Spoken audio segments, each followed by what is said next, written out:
So look how lovely it is on site at the moment. On my earlier vlogs we were in the middle of winter. I started it around about Christmas time, so it's really nice now to get the sunny weather. I'm going to do lots of filming and droning. I can hear somebody mowing a meadow in the background. Anyway, let me spin round if I can. Can I do that from here? Oh, I have to stop. So let's walk round the back of this cabin, show you how everything works. This here is a plastic water tank disguised by a lovely galvanised one. I thought it went with the aesthetic of this particular cabin. So, and this is for the guttering, just takes away the rainwater, and then you can see we can either get it out by the little tap or it continues down into that drain there, and that is underground.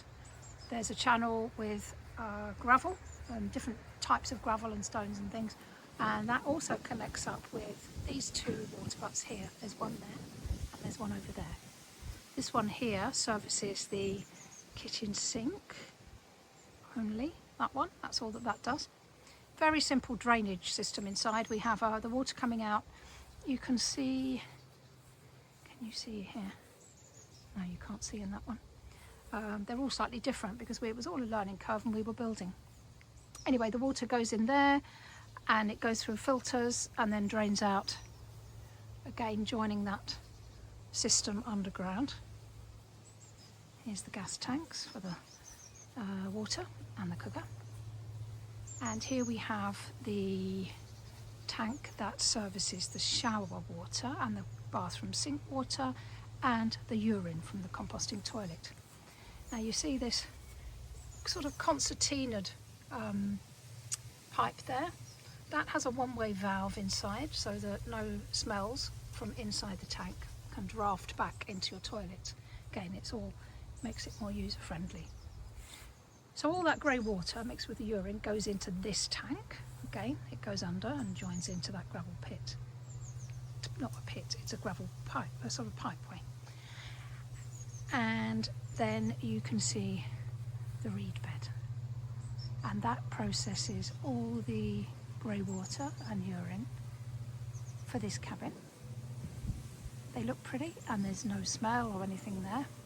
The only thing we have to do with them is weed them, and this one's in need of a bit of attention, although once we get to this stage, really I keep strim around the outsides. I might take out a few of the outside ones, but the main problem we get with them is when they're first growing at the beginning of the season, you get a lot of chickweed, so we have to get in there and make sure that's out.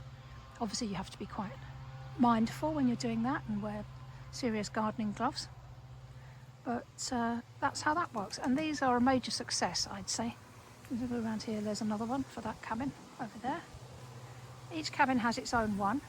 They get a bit windswept at times, but they do their thing. And then in the winter, I think you'll see in a previous vlog I may have talked about it, in the winter they all die back to sort of brown sticks really.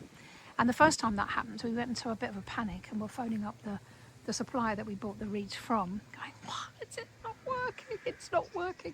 They've all died. And they said, no, that's what they do in the winter. So it shows how, you know, shows how useless we were with knowing everything. Well, you can't know everything, can you? Anyway, so we had a learning curve with that. And then the other side of all this, where these trees are, it's the hedgerow to the next field, there is a ditch, which is a running ditch. Doesn't flow like a stream, but it is a live watercourse, I think is the official term. But I don't actually think that because you know, you're not having showers all day, it's not using like a household of water. I don't think much water actually ends up in that ditch, truth to be told. It all gets used up by the reeds. Right, so I'm now going to put my overalls on and do a bit of, I've got 2 toilets to empty today, so I'll go and do those. And then show you the other end of the story.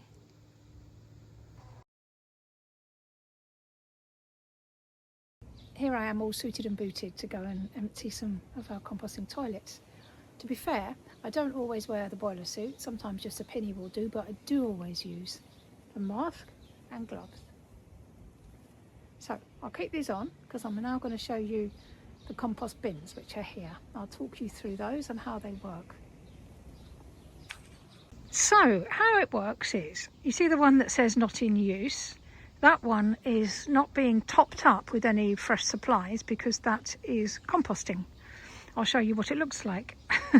I won't show you any of the fresher ones because you can use your imagination for that. Inside those just goes poo, the sawdust and toilet paper. We use Who Gives a Crap toilet paper, and we find that that composts really well.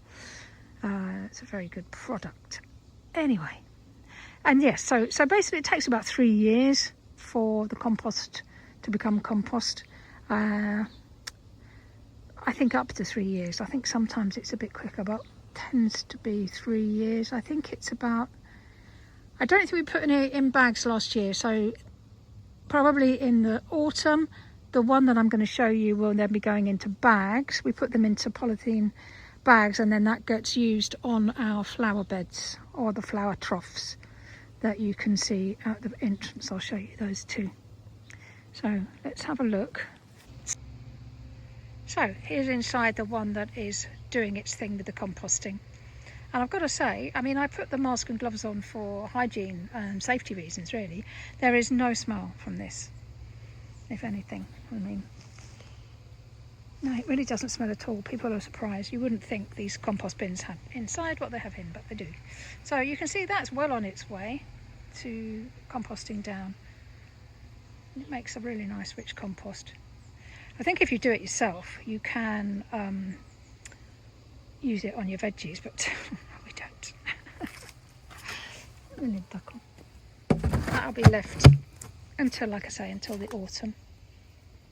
And then what I'm bringing in actually is to use one of the bins on the end just for the green composting bags, and I go inside that every so often and take the split the bags, because otherwise it takes forever. That's why I prefer the older models. I think they're more effective.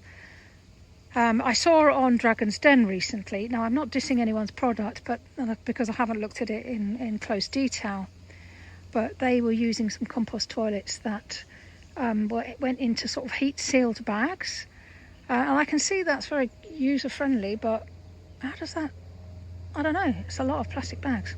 Anywho, I'm sure they know what they're doing and they've researched it all, and I probably shouldn't have mentioned it. Anyway, there we go. We'll go and look at the flower beds now. So these are our flower beds. I'm in need of a bit of a weed, actually. I've got to get some of that borage out. We don't need all of that. So as you can see, well, you can't really. Let me push some aside and you can see it just looks like normal soil. No whiffs. And the place you can look at the plants. The plants all love it. We get great. I've just cut some to go in the cabins. I've cut all the blooms, but the cosmos really love it. So as to the gladdies, daisies, and what's that thing again? Oh, I don't remember what that's called. It's got a funny name, and I can never remember. It looks like mahusive, great big thistles. Begins with a K or something, I think. Anyway, there you go. That's the where it ends up. And you can see. And we've got a couple of more little troughs over here as well. Go and look at these, because these are looking very special with all the poppies. And you wouldn't know it was a different compost. You can see it all goes a bit loony. I love it. We used to grow veggies in these, but since Fraser died, I just don't have the bandwidth, so it's flowers all the way. We do have some berries, actually. Let's go and look at those.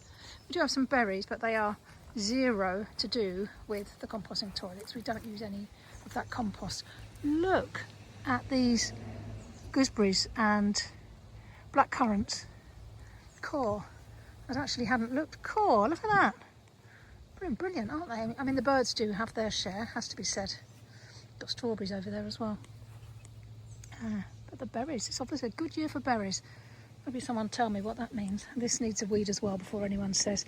But there is a limit to how much I can fit in a day, isn't there? You know, I do my best.